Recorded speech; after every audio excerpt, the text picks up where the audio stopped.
नमस्कार दोस्तों, आप सभी का स्वागत है। आपके अपने YouTube चैनल मानव जीवन में दोस्तों लाइफ में सभी आगे बढ़ना चाहते हैं और लाइफ में आगे बढ़ने के लिए हमें रोज ही कुछ नया सीखना चाहिए और आगे बढ़ना चाहिए। तो चलिए आज की प्रस्तुति शुरू करते हैं। श्री शिवाय नमस्तुभयम। दोस्तों, आप सभी लोग जानते हैं कि 14 अक्टूबर 2024 यानी सोमवार के दिन नवरात्रि की एकादशी पड़ रही है दोस्तों। और यह वह सोमवार है जो नवरात्रि महीने में पड़ने वाला सबसे बड़ा सोमवार एकादशी है, क्योंकि यह नवरात्रि महीने में पड़ रहा है। और आप सभी लोग जानते हैं कि नवरात्रि का महीना न 3 अक्टूबर से शुरू होकर 11 अक्टूबर तक चलेगा। गुरु जी ने कहा कि इस नवरात्रि महीने का अपना एक अलग महत्व होता है। नवरात्रि महीने में आपके मां दुर्गा इसलिए कोई भी उपाय करते हैं तो वह आपसे प्रसन्न हो जाते हैं।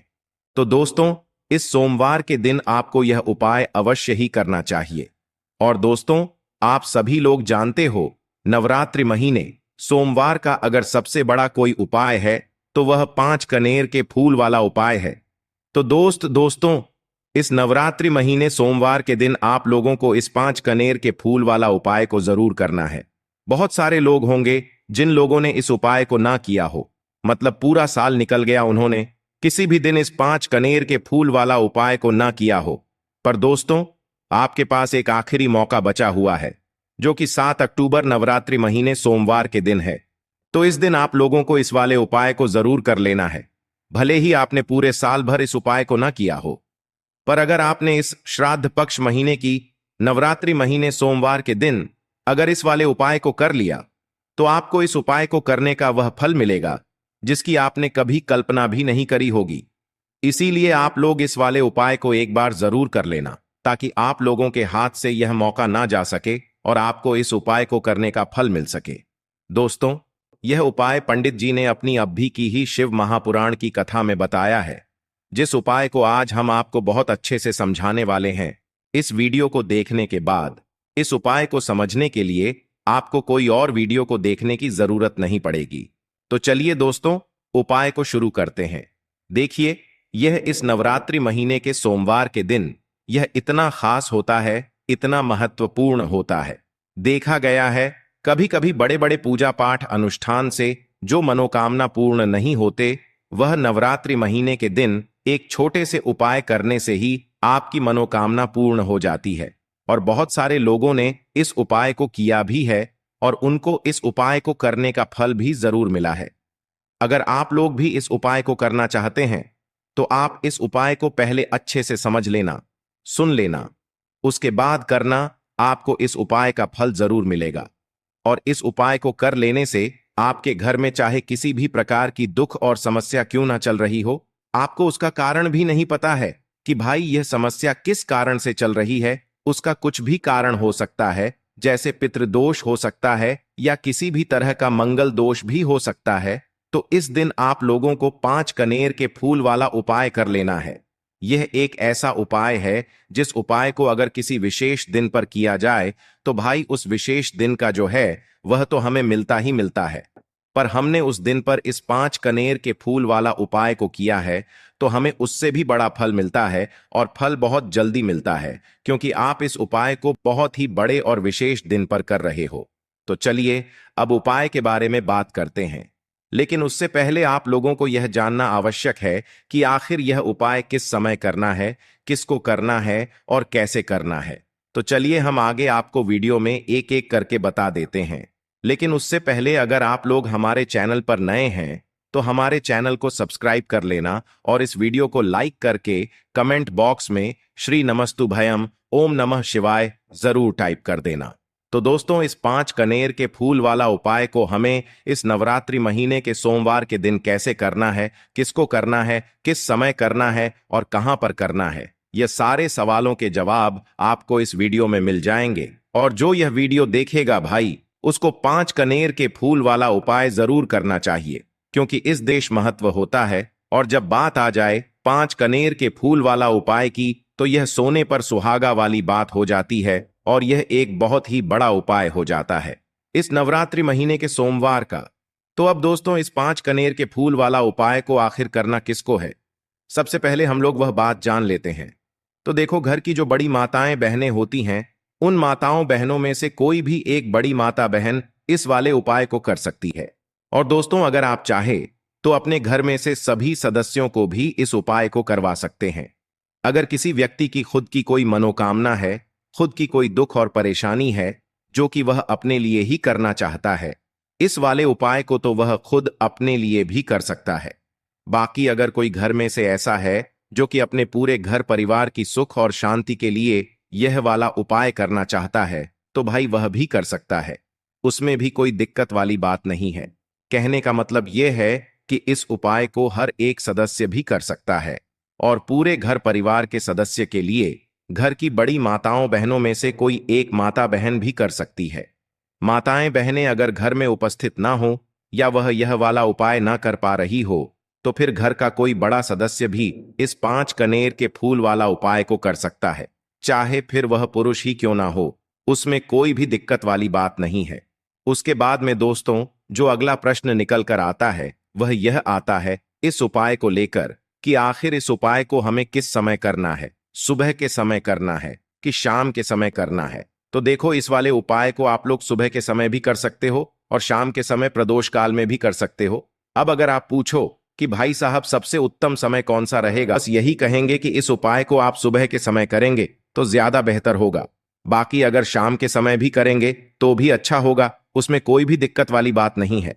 तो अब दोस्तों, जो अगली सबसे बड़ी और महत्वपूर्ण बात आती है वह यह आती है कि सुबह अगर हम उपाय को करेंगे तो हमें कितने बजे से ले कितने बजे तक के बीच में करना है, और शाम के समय प्रदोष काल में करेंगे तो हमें कितने बजे से लेकर कितने बजे के बीच में करना है। तो देखो, सुबह जितनी जल्दी हो सके आप उपाय को करने की कोशिश करना। बाकी अगर किसी कारणवश लेट भी हो जाओ, थोड़ी देर भी हो जाए, तो 10 या 11 बजे तक भी आप उपाय कर लेना, पर 12 बजे से ज्यादा देर ही ना हो। ठीक है, इस बात का ध्यान रखना। उसके बाद में दोस्तों, अगर शाम के समय प्रदोष काल की बात करें, प्रदोष काल का जो समय होता है वह शाम के 6 बजे से शुरू हो जाता है। मतलब शाम के 6 बजे से लेकर शाम के 6 बजे से रात के 8 बजे के बीच में आप कभी भी इस वाले उपाय को कर सकते हो। उसमें कोई भी दिक्कत वाली बात नहीं है दोस्तों। अब देखिए, अगर किसी व्यक्ति से नाराज हो जाएं, किसी घर से नाराज हो जाएं, तो होता क्या है कि घर में धन से जुड़ी समस्याएं आने लगती हैं। पैसे को लेकर उस घर के लोग बहुत परेशान रहते हैं जहां पितृ नाराज हो। इसीलिए हमेशा अपने पितरों को आपको प्रसन्न रखना है, जिससे कि पितरों की आत्मा को शांति मिले और वह हमेशा आपको आशीर्वाद दें। अब यह जो नवरात्रि के दिन होते हैं, इन दिनों में जब आप यह उपाय करेंगे जो हम आपको बताने वाले हैं, गौ माता से जुड़ा हुआ उपाय है। देखिए, गौ माता के अंदर हमारे पितरों का ही वास माना जाता है। गौ माता हो गई, कुत्ते हो गए हैं ना, पेड़ों में बरगद का पेड़ हो गया, पीपल का पेड़ हो गया, इन सभी में हमारे पितरों का वास माना जाता है। पक्षियों में कौवा हो गया, जिसके अंदर हमारे पितरों का वास माना जाता है। तो ऐसा समझ लीजिए कि जब भी जीवन में दुख बढ़ जाए, कष्ट बढ़ जाए, धन को लेकर आप परेशान रहने लगे, कर्जे जैसी समस्याएं जीवन में बढ़ रही हैं, आपके घर में संतान को लेकर बहुत दुख है, आप अपने घर के लड़ाई झगड़े से परेशान रहते हैं, घर में कोई ना कोई झगड़ा करता ही रहता है, आप सोच सोचकर परेशान रहते हैं कि कैसे घर में शांति आएगी, कैसे से घर में सुख समृद्धि आएगी। अब यह समझ लीजिए कि अगर घर में लगातार झगड़ा लड़ाई यह चीजें आपको देखने को मिल रही हैं, घर में आपके कोई भी व्यक्ति सुखी नहीं है, कर्जा घर में लोगों के सर पर है, तो पितृ आपके कहीं ना कहीं नाराज हैं। देखिए, पितृदोष जब घर में होता है ना, तो ऐसा नहीं कि आपको देखने से पितृदोष दिखेगा, इसका आप अंदाजा लगा सकते हैं घर में होने वाली घटनाओं से। जैसे कि खाना आप खाते हैं या घर का कोई भी सदस्य खाना खाता है, अगर उस खाने में कहीं ना कहीं बाल निकलता है ना, या वह खाना गिर जाता है खाते खाते, तब भी आपके घर में पितृदोष है, यानी पितृ आपके नाराज हैं। साथ ही साथ अचानक से घर में दुर्घटनाएं हो रही हैं, पितृ आपके नाराज हैं। अब जो उपाय आपको बताने वाले हैं, इस उपाय को कर लीजिए। पितृ भी प्रसन्न और धन को लेकर तो कभी आपको परेशान होना ही नहीं पड़ेगा। चलिए बात कर लेते हैं पहला वाला उपाय में, जो कि पितरों को प्रसन्न करने के लिए है और घर में स्थिर लक्ष्मी के वास के लिए। मतलब कभी आपके घर में ऐसा नहीं होगा कि आज पैसा आ रहा है और कल पैसा नहीं आ रहा है। ऐसा बहुत सारे घरों में होता है कि पैसा आता है तो रुकता नहीं है। और अगर पैसा रुकता है तो फिजूल खर्ची बहुत होती है, धन की बर्बादी बहुत होती है, जिससे कि घर के सदस्य बहुत ही परेशान रहते हैं। अब ज्यादातर लोग की यह समस्या होती है कि धन की बर्बादी हो रही है और घर में पैसा नहीं रुक रहा है। अगर आपके साथ भी ऐसा है तो बिल्कुल से आपको यह उपाय सुनना चाहिए और इसे नवरात्रि में जरूर करना चाहिए। देखिए, आपको यहां पर क्या करना है कि तो चलिए दोस्तों, जान लेते हैं गुरुदेव द्वारा बताए गए सबसे पहले और खास उपाय के बारे में। देखिए दोस्तों, गुरुदेव ने बताया है कि सोमवार के दिन किया जाने वाला यह सबसे खास और सर्वश्रेष्ठ उपाय है। तो अब हम यहां पर समझते हैं कि आपको उपाय कैसे करना है। सबसे पहली चीज दोस्तों, ये जो उपाय है ये 5 कनेर के फूल वाला उपाय है। तो सीधी सी बात है, इस उपाय में हमें 5 कनेर के फूल तो लेने ही लेने पड़ेंगे। अब यहां पर एक सबसे बड़ी गलती होती है जो कि आप उपाय में करते हो और आपको पता भी नहीं लगता है, जो कि हम आपको बताते हैं। देखिए, जो आप 5 कनेर के फूल लेकर आओगे, सबसे पहले तो कनेर का फूल आप लोगों को पता होगा कि कैसा होता है। हम आपको जब भी बता देते हैं, कनेर के फूल वो होते हैं जो कि पीले कलर के होते हैं, लंबे लंबे से होते हैं। आप लोगों ने देखे भी होंगे, आप लोगों ने जो थंबनेल में फूल देखा हुआ था वही कनेर का फूल होता है। तो आप लोगों को वैसे ही 5 कनेर के फूल लेकर आने हैं। ये कनेर के फूल आप लोगों को बहुत आसानी से मिल जाते हैं, बस आपको इसका पेड़ ढूंढना होता है और बहुत सारे फूल उसमें लगे हुए होते हैं, कुछ भी कमी नहीं होती है। बस दोस्तों, आपको यहां पर ध्यान इस बात का रखना है कि अगर ये 5 कनेर के फूल जो है, मतलब कनेर के फूल का पेड़ जो है कहीं बाहर लगा हुआ है, वो किसी के अंडर में नहीं लगा हुआ है, किसी का वो पेड़ नहीं है, तो आप बिना पूछे जो है वह कनेर के फूल तोड़कर ला सकते हो। पर अगर कोई सा कनेर का पेड़ किसी के घर के अंदर लगा हुआ है और आपको वह कनेर के फूल उसके घर के अंदर से चाहिए, तो भाई उससे पहले पूछना कि भाई हम जो है आपके पेड़ में से 5 कनेर के फूल ले लें या कनेर के फूल ले लें। भाई पहले उससे पूछना, क्योंकि ये वाले जो 5 कनेर के फूल आप लोग ले रहे हो ये उपाय के लिए ले रहे हो, और भगवान शिव जी को उपाय जब हम करते हैं तो भाई पूर्ण रूप से जो है हम पूरे विधि विधान से करते हैं। तो इसलिए अगर आप किसी के घर में के अंदर जो पेड़ लगा हुआ है कनेर का, उस पेड़ से अगर ये फूल ले रहे हो तो भाई पहले उस घर के मुखिया से पूछ लेना कि हम आपके पेड़ से कनेर के फूल ले लें। अगर वो हाँ कह देता है तो भाई उसके बाद आप उसके पेड़ से 5 कनेर के फूल ले लेना। अगर कोई कनेर का पेड़ जो है ऐसे ही बाहर लगा हुआ है, खुले में लगा हुआ है, उस पर किसी का भी कब्जा नहीं है, तो वो आप जो है बिना पूछे भी उस पेड़ में से तोड़ सकते हो।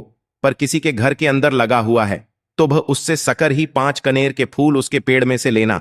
अब आपके पास 5 कनेर के फूल भी आ चुके हैं। अब दोस्तों, कनेर के फूल के साथ में क्या हमें सीधा उपाय करना है या कुछ सामग्री भी लेकर जाना है? तो देखो, कोई भी उपाय जब हम करते हैं तो सीधा हम उपाय जाकर नहीं करते हैं, उससे पहले हम भगवान शिव जी की पूजन अर्चना भी करते हैं। तो देखो, अगर यह उपाय आप सुबह के समय कर रहे हो, प्रातः काल कर रहे हो, तो आप लोगों को अपने साथ में कम से कम 1 लोटा जल तो जरूर लेकर जाना ही जाना है। एकादशी का दिन रहेगा, वैसे ही माताएं बहनें अपनी पूजन सामग्री लेकर जाएंगी, तो उन लोगों के लिए कोई दिक्कत नहीं है जो प्रतिदिन शिव जी के मंदिर जाते हैं या एकादशी के दिन अपनी पूरी पूजन सामग्री लेकर जाएंगे। भाई वो वैसे के वैसे ही लेकर जाएं, ये बात उनके लिए है जो कुछ भी लेकर नहीं जाएंगे। भाई वो बस 1 लोटा जल तो जरूर लेकर जाएं अगर वह इस उपाय को 5 कनेर के फूल वाले उपाय को कर रहे हैं। उसी के बाद में दोस्तों, शाम के समय की बात करें तो भाई शाम के समय अगर आप लोग इस 5 कनेर के फूल वाले उपाय को कर रहे हो तो अपने साथ में एक गोल बाती का घी का दीपक जरूर लेकर जाना। जो घी का दीपक लोगे वो आटे का होना चाहिए। आटे का होने के साथ में उसके अंदर गोल बाती रखा आएगी। वो गोल बाती आप अपने हाथों से बनाओगे तो ज्यादा बेहतर होगा। साथ ही में उस दीपक के अंदर जो मतलब चीज डलेगी वो डालेगी शुद्ध देसी गाय का घी। उसके अंदर शुद्ध देसी गाय का घी ही डालना, ना भैंस का डालना, ना मिलावटी बाजार का घी डालना। इस बात का भी आप लोग ध्यान रखना। अगर आपको उपाय का पूर्ण फल चाहिए तो भाई करना क्या है, देखो सुबह अगर उपाय कर रहे हो ना, तो अगर 12 बजे तक भी उपाय करोगे तो भी कोई दिक्कत वाली बात नहीं है, कर सकते हो। एकादशी का दिन बार बार नहीं आता है। आपको पहुंचना है सबसे पहले तो अपने घर के पास में जो शिव मंदिर हो, शिवालय हो, जहां पर शिवलिंग विराजित हो, वहां पर आप लोगों को पहुंच जाना है। अब वहां पर पहुंच करके सीधा हमें जाकर उपाय करने लग जाना है। नहीं, आपको पहले अपना शिव जी के मंदिर के अंदर प्रवेश करना है, भगवान शिव जी के दर्शन करना है। पहले आपको अपनी अपनी पूजन अर्चना करनी है। जैसे कि एक लोटा जल जो लेकर गए हैं भाई, वो एक लोटा जल चढ़ा दें। इसके अलावा जो भी पूजन सामग्री है, आपकी फूल, धतूरा, गुलाल, अबीर गुलाल, जो भी चीजें हैं, चंदन वगैरह, उन सारी चीजों से आप पूजन अर्चना कर सकते हो। पर जो उपाय के 5 कनेर के फूल हैं वो आप अलग ही रखना, वो उपाय के समय ही हमें निकालने हैं। तो पहले आप अपनी पूजन अर्चना कर लेना। जैसे आप शिवरात्रि के दिन करते हो, शिवरात्रि के अष्टम के दिन करते हो, वैसे आप अपनी पूजन अर्चना कर लेना। इसी तरीके से शाम के समय है, शाम के समय जब आप अपने घर के पास में जो शिव मंदिर हो वहां पर पहुंचो तो पहुंचने के बाद आप पहले अपना वह घी का दीपक जलाना। अब घी का दीपक जलाने में भी इस बात का ध्यान रखना, इस घी के दीपक को आपको अपने घर से जलाकर नहीं लेकर जाना है और मंदिर में जाकर भी जलाना है। और मंदिर में जाकर जलाओगा तो उसे अपनी माचिस से ही जलाना है। अपने घर से इस दीपक को जलाने के लिए अपनी माचिस लेकर आना। अगर आपने मंदिर में किसी और की माचिस ले ली इस दीपक को जलाने के लिए, अगर आप शाम के समय इस वाले उपाय को कर रहे हो तो भाई इस उपाय को करने का फल जो है उस व्यक्ति को भी मिल जाएगा जिस व्यक्ति की आपने माचिस ली होगी। इसलिए आप अपने घर से अपनी ही माचिस लेकर जाएं। उसके बाद में दोस्तों, आप लोगों को एक बात का और ध्यान रखना है कि जब आप उस दीपक को जला दो, जलाने के बाद उस दीपक से आप चाहो तो आरती भी उतार सकते हो, अन्यथा कोई दिक्कत वाली बात नहीं है। आप उस दीपक को भगवान शिव जी के इतने पास मत रखना कि भगवान शिव जी को आंच लगी, थोड़ी दूरी बनाकर ही जो है आप उस दीपक को जो है भगवान शिव जी के शिवलिंग के पास में रखना। क्योंकि अभी हम जो है भगवान शिव जी को प्रसन्न करने वाले हैं, तो इसीलिए जो है भगवान शिव जी को आंच ना लगे इतनी दूरी बनाकर आप उस दीपक को रख दीजिएगा। जैसे ही आपकी पूजन अर्चना हो जाती है आप जल चढ़ा देते हैं, सुबह के समय गए तो जल चढ़ा देते हैं, पूजन अर्चना हो जाती है, फिर आप उसके बाद में भगवान शिव जी की शिवलिंग के पास में कहीं पर भी बैठ जाइए, सामने बैठ जाइए या आसपास बैठ जाइए। उसी तरीके से शाम के समय है, दीपक जैसे ही लग जाए तो भाई आप अपना उपाय को यहां पर कर सकते हैं। और उपाय को करने से पहले आप अपने वह 5 कनेर के फूल निकाल लीजिए, क्योंकि अब हम यहां पर उपाय को करने वाले हैं। उपाय को करने के लिए आप शिवलिंग के सामने भी बैठ सकते हैं, आसपास भी बैठ सकते हैं, कोई दिक्कत वाली बात नहीं है। अब हमारे पास 5 कनेर के फूल हैं, तो सीधी सी बात है कि इन 5 कनेर के फूलों को हमें 5 अलग अलग जगहों पर यहां पर चढ़ाने हैं। अब वो 5 अलग अलग जगह कौन सी हैं वो हम आपको बताते हैं। देखिए, 5 अपने कनेर के फूल आप अपने सामने निकाल कर रख लीजिए। अब 5 कनेर के फूल में से सबसे पहला वाला कनेर का फूल आप लोग उठाइए और पहले वाले कनेर के फूल आपको कहां पर चढ़ाना है वो आपको चढ़ाना है भगवान शिव जी की शिवलिंग के ऊपर। जो गणेश जी वाला स्थान होता है वहां पर, अब भगवान शिव जी के शिवलिंग के ऊपर गणेश जी वाला स्थान कहां पर होता है? भगवान शिव जी की शिवलिंग होती है, शिवलिंग की जलाधारी होती है। जलाधारी का जो राइट हैंड साइड होगा, मतलब शिवलिंग की तरफ से खड़े होकर देखना कि भगवान शिव जी का सीधा हाथ कौन सा है, राइट हैंड साइड कौन सा है। उस राइट हैंड साइड पर आपको ये पहले नंबर का कनेर का फूल समर्पित करना है। और जो फूल का खिला हुआ भाग होगा ना, वो शिवलिंग की तरफ करके ही आप लोग जो है इस पहले नंबर के फूल को भगवान गणेश जी वाले स्थान पर समर्पित करना, जलाधारी के राइट हैंड साइड पर। अब दोस्तों, निकाल लेना अपना दूसरे नंबर का कनेर का फूल। अब दूसरे नंबर के कनेर के फूल को आपको कहां पर समर्पित करना है या आपको समर्पित करना है?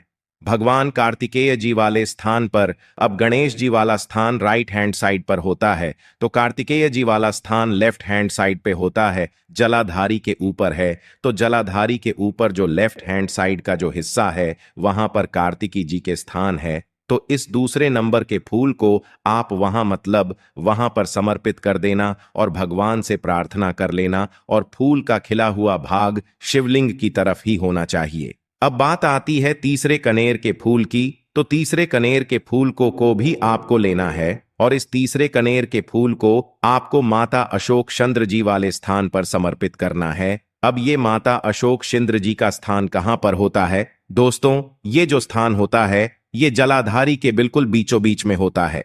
आपने पहला फूल भगवान गणेश जी वाले स्थान पर चढ़ाया, दूसरा फूल कार्तिकी जी वाले स्थान पर चढ़ाया।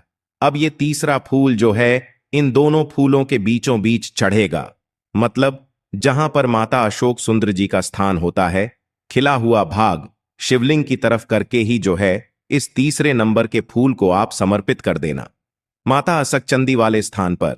अब बात आती है चौथे नंबर के फूल की। तो दोस्तों, जो चौथे नंबर का फूल होगा, ये आप लोगों को कहां पर समर्पित करना है? ये आप लोगों को समर्पित करना है भगवान शिव जी की शिवलिंग के ऊपर जो एक पात्र टंगा हुआ होता है, जिससे बूंद बूंद करके जल टपकता है, जिसके अंदर शिव जी की 5 बेटियों का स्थान होता है, जया विष हरा शामली बारी दौतली।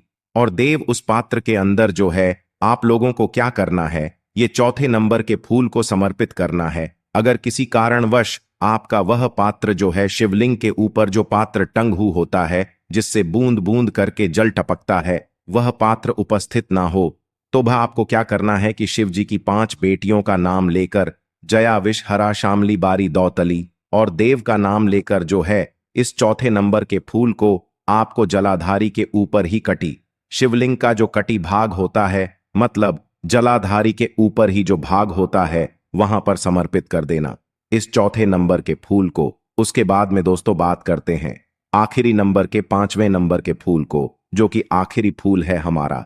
इस 5वें नंबर के फूल को आपको क्या करना है? अगर आपके मतलब जिस मंदिर में आप गए हो वहां पर अगर त्रिशूल लगा हुआ है, तो भाई त्रिशूल का एक मध्य भाग होगा, जहां से वो त्रिशूल के तीनों भाग निकले हुए होंगे, तो आपको वो त्रिशूल का एक मध्य भाग देख लेना है। उस मध्य भाग पर आपको इस 5वें नंबर के कनेर के फूल को छुआ है, स्पर्श कराना है, और स्पर्श कराने के बाद इस 5वें नंबर के फूल को आपको क्या करना है?